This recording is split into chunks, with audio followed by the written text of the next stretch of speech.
పేరు పేరున జై తెలంగాణ తెలియజేస్తూ నేను రెండే విషయాలలో ఆలోచన చేస్తున్నా. చైర్లో కూర్చొని భయపడుతుండ్రు, వాళ్ళది మాది. ఏందో ఈ రెండు విషయాలకైతే కొత్తగా పుట్టినట్టుగా అనిపిస్తుంది నాకైతే. ఈ పదం ఉమ్మడి రాష్ట్రంలో ఇది కమలాపూర్ నియోజకవర్గం. కమలాపూర్ నియోజకవర్గంలో ఒక పిలుపు ఇస్తే రాజేందర్ అన్న కోకొల్లలుగా జనాలు వచ్చి ప్రజలు వచ్చి ప్రతి ఉద్యమాన్ని సక్సెస్ చేసిన చరిత్ర ఈ హుజురాబాద్ గడ్డకు కమలాపూర్ గడ్డకు ఉన్నది. ఉమ్మడి రాష్ట్రంలోనే. అవునా కాదా? వైఎస్ రాజశేఖర్ రెడ్డి గారు ముఖ్యమంత్రిగా ఉన్నప్పుడు ఉమ్మడి రాష్ట్రానికే కమలాపూర్ నియోజకవర్గం అంటే భయపడే విధంగా ఒక ఉద్యమాన్ని నడిపిన నాయకుడు మనన్న ఈటల రాజేందర్ అన్న. అవునా కాదా? అంటే ఉమ్మడి రాష్ట్రంలో భయపడని మనము తెచ్చుకున్న తెలంగాణ, మనమంతా తెచ్చుకున్న తెలంగాణ, మన ఓనర్లం మనం. అవునా కాదా? కానీ వాళ్ళ అన్న కోసము ఆలోచన చేయడం ఏంది, వద్దనుడేంది, భయపడేంది? దయచేసి మీ అందరికీ ఒక బొడిగ శోభక్క గాలన్నగా మీకు విజ్ఞప్తి చేస్తున్నా, భయపడుతున్నాం అనే పదాన్ని తీసేయండి. మనల్ని చూసి భయపడే విధంగా ఉండాలి. అవునా కాదా? ఇంకొక విషయం చెప్తున్నా, ఈరోజు ఇంతమంది బాధపడుతున్నాం కదా, నాతో పాటు నేను కూడా 2 సార్లు ఓడిపోయే మనిషిన చొప్పదండిలో. నేను చేసిన పని ఎవడు చేయలే. అన్న నన్నంతా ఈక్వల్గా చూసిండు. ఈ హుజురాబాద్ నియోజకవర్గానికి ఎంత డెవలప్మెంట్కు ఫండ్స్ ఇచ్చిండో నా చొప్పదండికి కూడా అంతా సమానంగా ఈక్వల్గా ఫండ్స్ ఇచ్చిండు నా నియోజకవర్గానికి.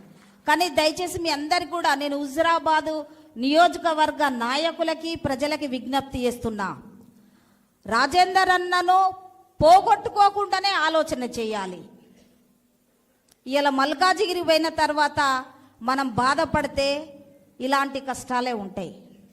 కాబట్టి ధైర్యంగా గ్రామాలలో ఉన్న నాయకులు కార్యకర్తలు ప్రజల్ని ఒప్పించి మెప్పించి మళ్ళీ రాజేందర్ అన్ననే ఈ గడ్డ మీద పోటీ చేసే విధంగా ఉంటేనే మనందరికీ ఒక ఘనమైన గౌరవం దక్కే విధంగా ఉంటుందని నేను విజ్ఞప్తి చేస్తాను మీ అందరికి కూడా. కానీ ఒకటి గుర్తుపెట్టుకోండి, మోడీ గారి నాయకత్వంలో అందరం పనిచేస్తున్నాం. వస్తారు పోతారు.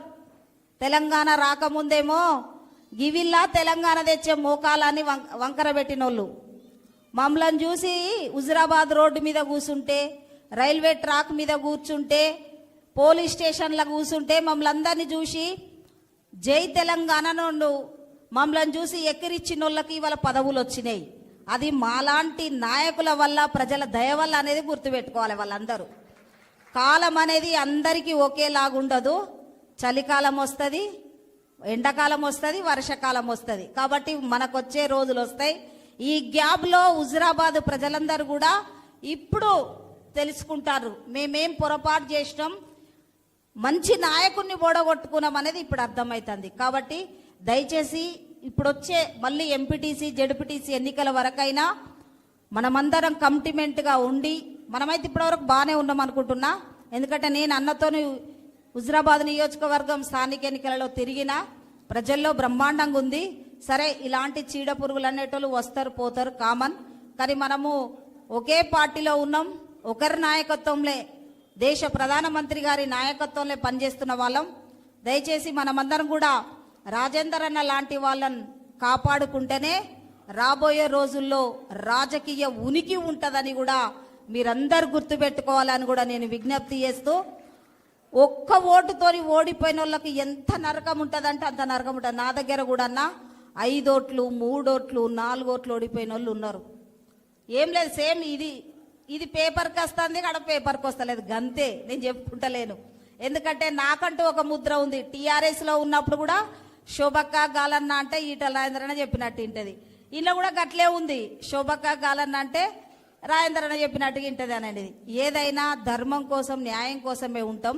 అప్పుడు 4 కోట్ల తెలంగాణ ప్రజల కోసం ఏకమై యుద్ధం చేసిన వాళ్ళం, తెలంగాణను తెచ్చుకున్న బిడ్డలం.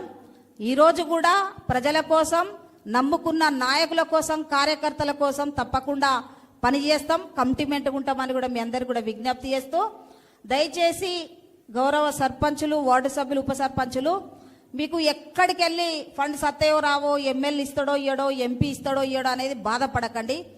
నేరుగా కేంద్రంలో ఏ ప్రభుత్వం అధికారంలో ఉన్నా 14th, 15th, 16th ఫైనాన్స్ మీకు నేరుగా మీ గ్రామ పంచాయతీలకు నేరుగా సెంట్రల్ నుండి వస్తాయి.